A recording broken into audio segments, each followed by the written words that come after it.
Scotland is one of those places that seems to never really be simple or summed up neatly into a couple of words. Sure, you can try, the tourists certainly do, tartan, booze and heavy accents. But I've lived here all my life, never worn tartan nor drunk. In reality, it's like most places in the world are nowadays, a strange mix of tradition and striving to be ahead in the modern world. But one thing that truly seems to persist with the country is fear. The fear of the countryside, the hills and the cliffs, the strong currents of the sea, the knowledge that the world out there is a dangerous place. Fear followed us into the towns as well. One of the simplest forms of merely being stabbed by one of the notorious gangs on the East Coast. But after my experiences growing up, I would say the fear of the countryside persists the most. That old world full of magic and ghouls, so easy to laugh about when sitting at home, but out there on the moors, it's the type of place where you really can start to believe those old stories. I grew up in the countryside, in one of those tucked away houses in the Highlands, which, in order to get to, one needed to take the most underused roads possible before turning down a practically hidden track winding deeper into the unkempt forests. In a lot of ways, it was a pretty darn good place to grow up in. There was little traffic, so my parents had little worry over the usual city problems. Plenty of room to keep animals of all sorts and vast playgrounds stretching out for miles. There were a few downsides, of course. A long journey to school and back each day, even longer once I moved up to secondary. A pretty crap internet connection, once we finally got it, and temperamental source of electricity. We got good at playing board games during power cuts. But one thing that I loved about our home was its location, near the base of a steep hill. My parents were enthusiastic hill walkers, and although when I was little I'd complain about being dragged along, I soon caught the bug for it. All we had to do for a great walk was take the pathway from the back of our house, heading uphill and just follow it along. Soon enough, the trees would clear and you'd be left with a pretty fantastic view of the landscape. It was also the type of hill close to several others on one side. The types that all appeared to melt into each other and loom dauntingly, bordering the view from a car window on the long stretch of road heading towards Inverness. And boy, if you love walking, you'd adore these hills. Of course, my parents were always cautious when I was little. It was definitely the type of place you wouldn't want a small child wandering about by themselves. But once I got older, I was allowed to go out by myself, promising to stick to the designated path and not go too far. Kids never really do listen to their parents, do they? Of course, as I grew even older, my parents became more and more lax about the rules, and trusted that I was able to look after myself fairly well on my own, and generally, I had good experiences up the hillside. I found what I can only describe as the glory of walking, the feel of being completely isolated and at one with nature, the vastness of everything, the knowledge that the path I was walking had been one many generations ago had taken. But I suppose this story is about the bad experiences I had up there. As beautiful as the landscape was, there's another thing about Scotland. The weather is as unpredictable as our own tempers. There was once, when I was about 9 years old, I'd grown bored of watching television and decided to head out on a walk, taking one of 3 dogs along with me, Penny, a border collie, and wandered up along the hillside. I was heading towards this pile of rocks, which I'd nicknamed Stonehenge, but in reality, most likely an old cairn that had been knocked over and its stones haphazardly scattered. It was a bit off the beaten track, but not too far away from the safety zone. I enjoyed going up there to play about at being a Neanderthal or tomb opener. The details I can't remember. But what I do remember is how I was so caught up in my imaginings and play that I didn't realise the weather had taken a turn for the worst, and that A thin veil of mist had set in that was growing steadily thicker and thicker. I noticed this, and even though I started to feel unsure, I could still see the pathway, so I shrugged and carried on playing. The next thing that I knew, there was a loud bark from Penny, who I turned to face to see what she had gotten worked up about. But as I turned, I saw her speeding towards me, her teeth bared. When a dog comes running at you, as though it's about to attack, it's a pretty frightening thing, especially when you're so young. I was frozen still, trying to figure out where I should run when Penny had already jumped on top of me, toppling me over, and I fell in the gap between two of the largest stones. Thankfully, I didn't crack my head open on a rock, but the tumble was still scary enough, and I merely curled up whimpering, convinced that my dog had turned against me and would tear me to shreds. She hovered above me, her teeth inches from my neck. But instead of reaching down, she continued to snarl at something that wasn't me. She barked, and I felt her weight lift from me as she moved off me, furious at something that I couldn't see between my fingers. I stayed very still for I don't know how long, but it felt like an eternity. Finally, she stopped appearing as though she was about to attack and retreated back to me, tentatively licking my face. I gathered as much bravery as I could muster and got up on my knees before she nudged me away from where she'd taken a stance. I stood up and moved towards the path, and Penny stayed close at my side, still not at ease. She relaxed a little when we met the trodden path, but as I stumbled back along towards home quickly, my legs still brushed against her side as I took each step.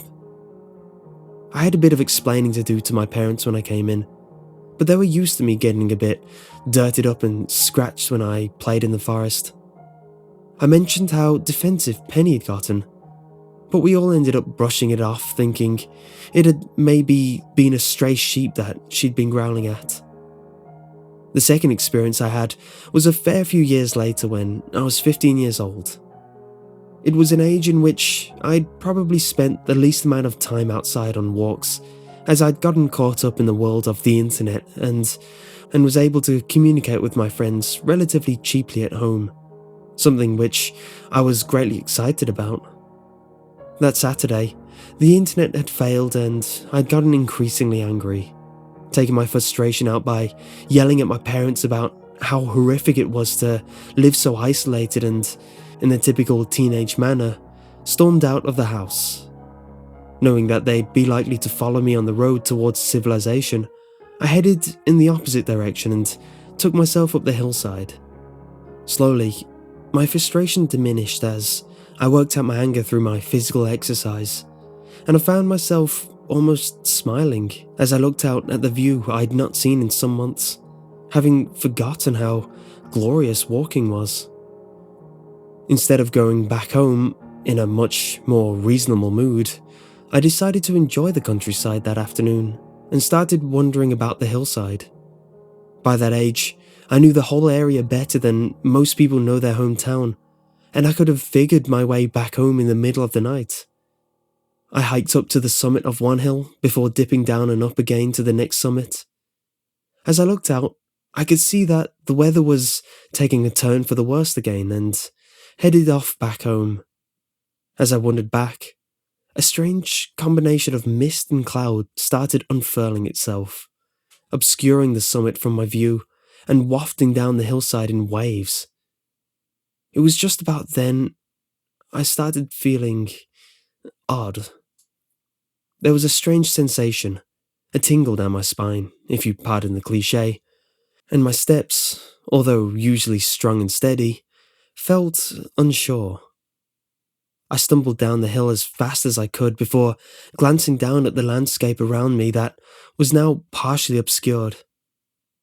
It was then that I had the single most terrifying experience of my life, as silly and typical as that sounds.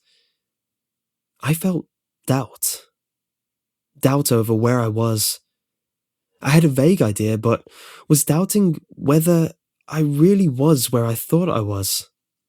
As I've said before, I knew that hillside so well that to have a moment where I felt unsure was completely alien.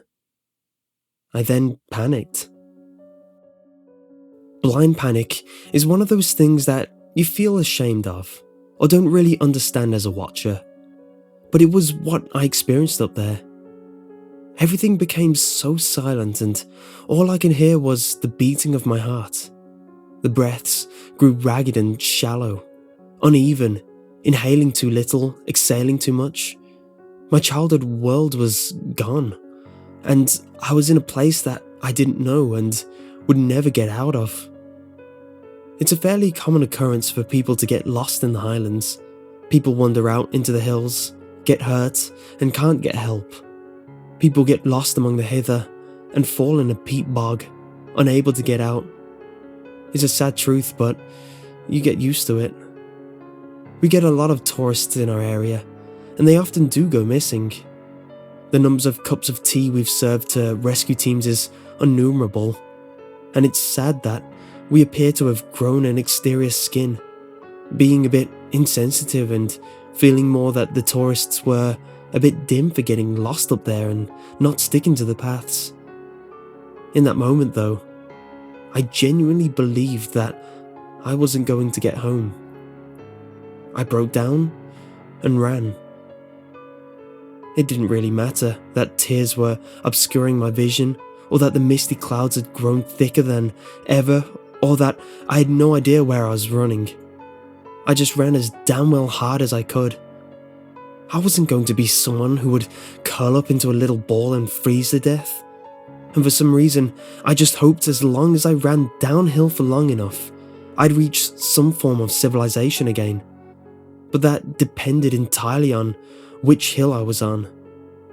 I stumbled along down, trying hard not to fall, although I'm sure I twisted my ankle by plowing through the uneven terrain until, finally, I fell down. I screamed, a true, completely uncontrollable scream, as I fell to the ground hard. I banged my face on something hard and cried out in agony. I felt my face and cringed to find a warm, sticky substance on my face. I wiped it away as best as I could and squinted hard to see what I'd fallen on. I was almost crying with joy when I realised that I must have tripped over one of the rogue rocks of Stonehenge. It was a relief to know that I was at a well-visited landmark of mine, and had the instructions of how to get home here carved into my mind. Although it's a bit pathetic to admit this, I crawled to the path and cried with relief when I reached it. I continued crawling for a good part of the way, just too scared to get up and see the world closed off around me. With the mist pressing in from all sides, I eventually managed to stand up again once I'd reached the muddier path of the forest. My parents were worried sick when I got back in, and quickly drove me to the hospital. My wounds weren't too bad, but I lost a lot of blood as the cut was to my head, so I got stitched up. I shakily managed to tell my parents that I just panicked, ended up running and tripped. It could easily be chalked up to my nerves, or the fact that I hadn't been walking up there for a few months. But I felt in my heart it was something deeper than that. There had been an instinctive part of me that felt wrong. And though I wouldn't dare to admit it to anyone, I hadn't been alone on the hill. It hadn't just been bad weather. It had been the strange sort of mist that had either fogged my brain or had been trying to draw me into it. After that incident, I wouldn't go walking up the hill by myself, and always made sure I at least brought a dog along. I was simply too shaken up. But it didn't completely deter me from enjoying the splendours of the hill. The final time I went walking in the hills was about a year after the last incident, and I was 16. I was starting to feel a lot better about what had happened and began to rationalise it in my head.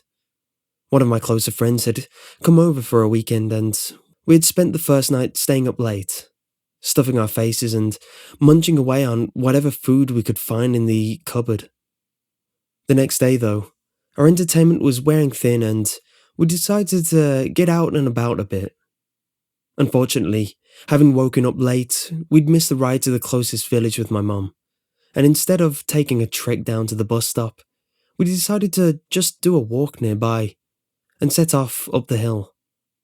We laughed and jested, and I showed my friend, Leslie, the place where I cracked my head open, as well as the cairn at the top of the hill, and we spent a good couple of hours simply wandering slowly around the hillsides.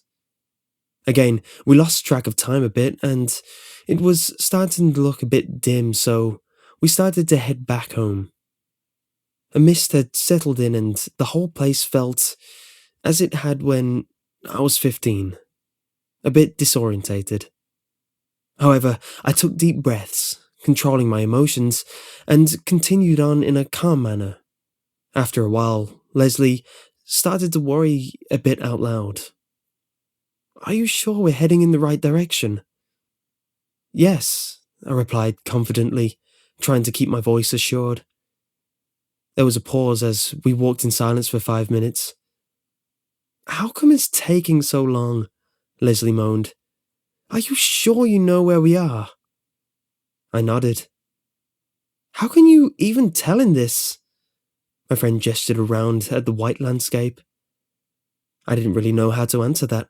I was just using my gut instinct. I could have pointed out a couple of rock shapes that we'd passed that I knew well, but I doubt it would have seemed very convincing. Leslie knew that I'd gotten lost here once, and evidently that was casting doubt on the accuracy of my judgment. I looked around and realized for the first time how blindingly white it all seemed. It was then that I saw something else in the mist. Glancing back at Leslie, I saw that my companion had seen the figure too. It was hard to properly see, but it definitely looked like someone else had gotten caught in the ridiculous weather as well. Some poor bugger was stumbling around looking lost.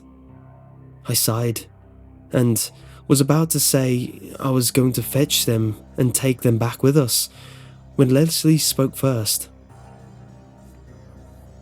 "Look, why don't we go ask them for directions?" I choked back a laugh. Somehow I don't think they're going to be the best help. It's probably some tourist." She looked at me incredulously. "What are you talking about? They look a damn well more sure of themselves than we do." I glanced back at the figure, who appeared to have fallen down, confused. "Look, come on, before he goes." Leslie started off towards the figure. "No!" I grabbed her arm. "What?" I spoke in an urgent whisper. "The thing over there, it's standing up." Leslie looked at it before turning back and rolling her eyes. "Yes?" I looked over. The figure was most definitely on the ground, fumbling around. "We should go now." "What?" "Shh." I lowered my voice. "Now, step back slowly." "Oh, for Christ's sake. Look, I'll just be a minute to go ask the guy if we're headed in the right direction, okay?" I shook my head, but she pried her arm from my grasp, made a face at me, and wandered off towards the figure. I watched her go, as she and the figure faded slowly from my view. I waited 10 minutes, then went home. When I got home, I told my parents that Leslie and I had gotten separated, and a search team was called. I wasn't entirely sure whether I should mention the figure we'd seen. Hard to make out by both of us, but with such differing behaviours. But I told the police when they came to interview me. I doubt they took me seriously, what with the fact I had had bad experiences before, and probably concluded that I'd had a hallucination of some sort. After all, a lot of people go up, but not everybody comes back down. It's a sad, unfortunate truth. But now, looking back, I'm not so sure it's as simple as that. Of course, accidents happen, but I can't help but remember those 3 incidents. The same pricking of hairs against my shirt, The same feeling of mist pressing in around me. The same nagging that something wasn't quite right. You see, the figure was two things at once. To me, I saw a lost tourist, some poor bugger that had strayed away from the path and not gotten back before getting completely disorientated. Leslie claimed to have seen someone who was sure of themselves, someone to ask for help. We both saw something that we were attracted to approach. I didn't. Leslie did. They never found Leslie. After that day, I never went walking there again. Now I've moved away and, in my final year at university at Aberdeen, glad to have moved on with my life. There have been times I've been out with mates at the pub and come across a group of tourists just heading north. They often ask a few of us about the Highlands and for any stories. Sometimes they even ask directly about mythical creatures, such as the Loch Ness Monster or about the Fae. And I'll tell them my story. Normally they'll nod and listen politely enough, while my friends jeer away at me for trying to wind up the tourists or being a bit soft in the head, believing in fairies and the like. But there are a few times, after I laugh off the teasing, that I catch someone's eye. Whether they be someone I share a mutual friend with but don't know well, or a quiet drinker at the bar listening into our conversation. Someone who, themselves, have lived outside the cities. And we share, just for a moment, an understanding.